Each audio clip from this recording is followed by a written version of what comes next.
जिसमें 100 में 90-95% लोगों को अज्ञानता में ढकेल दिया गया था।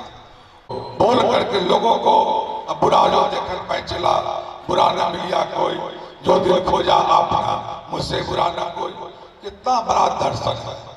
धीरे धीरे रे मना, धीरे सब कुछ कोई, माली विजय 100 घड़ा ऋतु आए फल होए।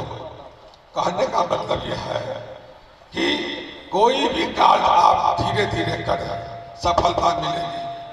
माली अगर पेड़ में 100 घड़ा पानी रोज डाले तो जब ऋतु आएगा, समय आएगा, तभी फल मिलेगा। इसीलिए कोई भी काम समय से पहले नहीं होता।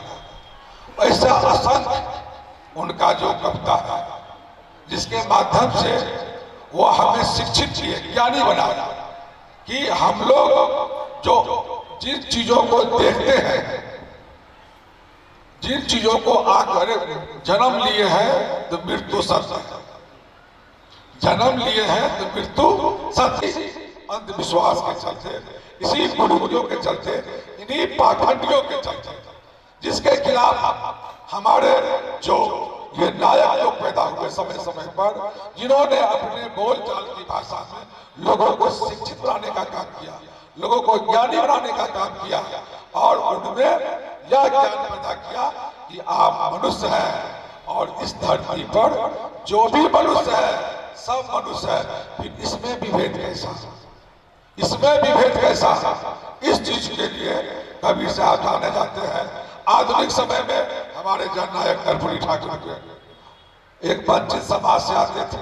उन्होंने भी इसी धरती के पुत्र, उन्होंने भी लड़ाई लड़ करके देखिए आज लोगों को हक अधिकार दिलाने का काम किया। तो उनकी ये विरासत, उन्हीं की धारा पर चलते हुए उन्होंने जो मध्यकाल में जो ज्ञान दिया, जो दर्शन दिया, वह आज भी चरितार्थ है। हम लोग क्या करते हैं?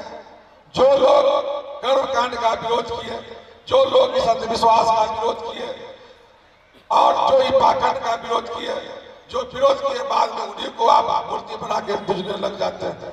परिणाम क्या होता है कि एक नया अंधविश्वास पैदा होता है। हम उस विचार को माने कि हम अपने परिवार को, अपने बच्चों को शिक्षित करें, ज्ञानी बनाना, और इधर उधर जो हम भटकते फिरते हैं उससे हमें कोई दर्शन और ज्ञान की प्राप्ति नहीं होता। तो हम जो कबीर साहब का जो दर्शन है और रामजीवन जी के बारे में, जो एक सामान्य परिवार में पैदा लिए और उन्होंने उनके आदर्श पर चलते हुए और उसे इस इलाके में जो उन्होंने एक ज्ञान देने का काम किया, लोगों को जागृत देने का काम किया, वह हम लोगों के नायक हैं। हम लोग भी उनके विचार पर, उनके दर्शन पर चले और हम लोग जितने मनुष्य हैं उसमें एक मनुष्यता की भावना हो, सबके प्रति प्रेम की भावना हो, सबके प्रति आदर की भावना हो। इतना ही कह करके मैं अपनी बात समाप्त करता हूँ और यहाँ प्रति सभी लोगों को प्रणाम करता हूँ।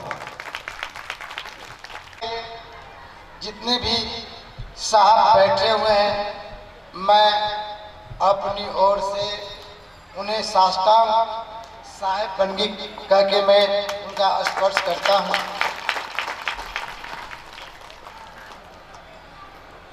आज मेरे लिए बहुत ही सौभाग्य की बात है कि रोसड़ा की इस पावन धरती पे कबीर साहब के कार्यक्रम आने का मुझे सौभाग्य प्राप्त हुआ है।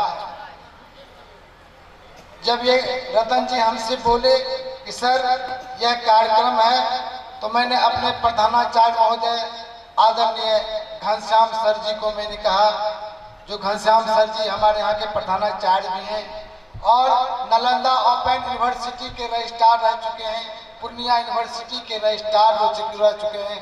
इनका सर का बहुत व्यस्त कार्यक्रम था, लेकिन सर को मैंने जब कहा कि सर इस कार्यक्रम में चलना है, तो सर ने कहा ये तो मेरा परिवार का कार्यक्रम है, ये मेरे पूर्वजों का कार्यक्रम है, ये तो मेरा अभिन्न अंग है, सर ना नहीं कह सकते।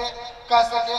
और अब बहुत सा महत्वपूर्ण कार्यक्रम छोड़ के सर यहाँ पधारे हुए हैं, इसलिए मैं इस कार्यक्रम उद्घाटन के बारे में मैं क्या कहूँ। सर ने बहुत बात बता चुके हैं, आप ही किन्हीं को मोक्ष की प्राप्ति नहीं हो पाई थी, और हम लोग भी कोशिश करेंगे अपने समाज में इस कबीर पंथ को धीरे धीरे हम लोग आपस में जोड़ने का काम करें।